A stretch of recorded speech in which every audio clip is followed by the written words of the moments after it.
The last hill. The air was thick with smoke, the acrid scent of gunpowder clinging to every breath. Private James J. Miller crouched behind a battered wall, his heart pounding like a war drum. His platoon had been tasked with holding the hill, a critical vantage point in the war-torn countryside.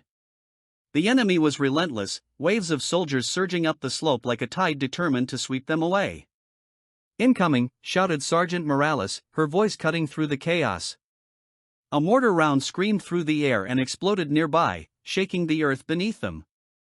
Jay ducked, dirt and debris raining down on his helmet. His hands trembled, but he tightened his grip on his rifle. "Jay! Cover the left flank!" Morales barked. Jay nodded, his throat too dry to speak.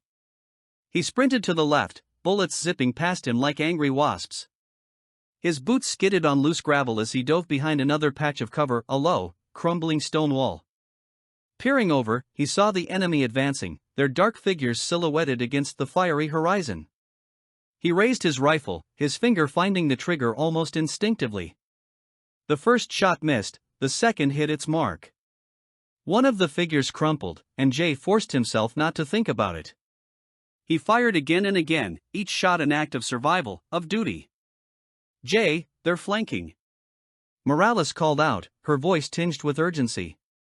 Jay turned to see enemy soldiers moving through the dense underbrush to their right.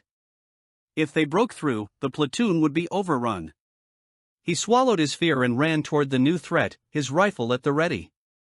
He reached a cluster of trees and dropped to his knees, his chest heaving.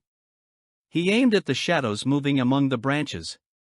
One by one, he picked them off, his training taking over where his nerves threatened to falter. But then he felt it, a searing pain in his side. He gasped, his hand instinctively reaching for the wound. Blood. Warm and sticky. He gritted his teeth and pressed against the nearest tree for support. "Private!" Morales was there, dragging him back toward the ridge. "We're not done yet." Jay nodded, his vision blurring but his resolve sharpening. They had to hold the hill. The next hour was a blur of gunfire, shouting, and smoke. Jay fought through the pain, his mind fixed on one thing: keeping the enemy from taking the hill. When reinforcements finally arrived, the enemy retreated, their attack broken. As the sun began to rise, Jay sat on the bloodied ground, his back against a rock. Morales crouched beside him, checking his wound. "You did good, Miller," she said, her tone softer than usual.